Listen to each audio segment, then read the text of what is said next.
Such questions can arise only as long as you are talking on the mental or verbal plane.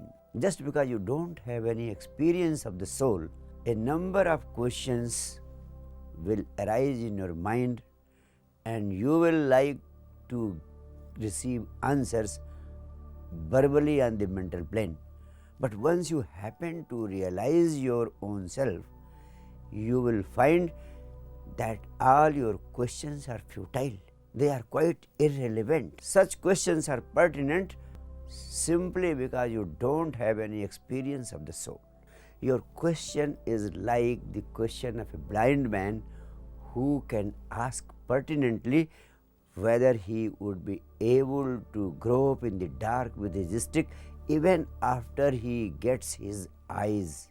In the case of the blind man, you will certainly suggest him that after he gets eyes, he will no longer need stick for groping in the dark. Groping in the dark would become totally irrelevant, totally futile after he gets his eyes.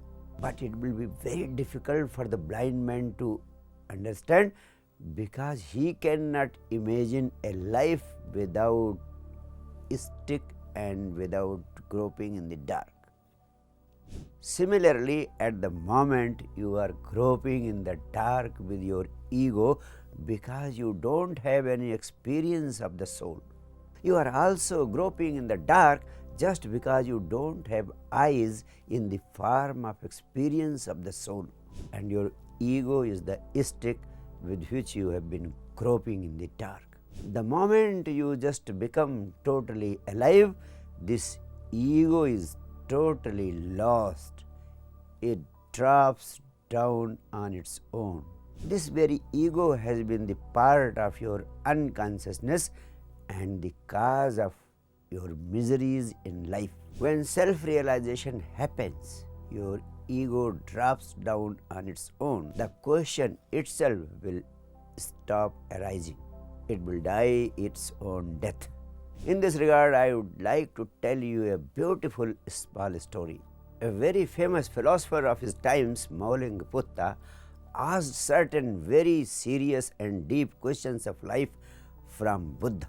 Seeing the depth of his questions, Buddha asked him, "You want solutions to your problem, or you want simply answers to your questions?" At this, Maulingaputta said, "I want real solutions to my problems, not only verbal answers." Have you ever asked similar questions from anyone else before him also? Maulingaputta said, "I had been asking these questions since the past 30 years from everyone whosoever came across me.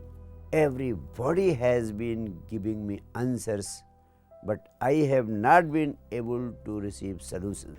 Buddha said, "Then I will give you the solution, not the answers. But the solution cannot be given, it can only be grown within you.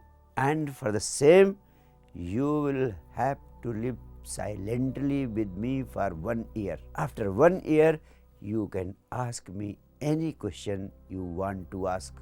One bhikshu, Sariputra, who was standing nearby during this conversation, just interrupted and said, "You will not get any answers after that. If you have to ask it right now." He said, "Look, this man Buddha is very deceptive. After 1 year, you will not be able to ask because your questions will all drop down." And that is what happened with me. And that is what I have to tell you.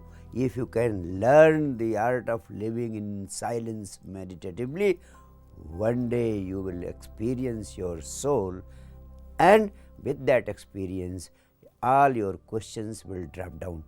Thank you.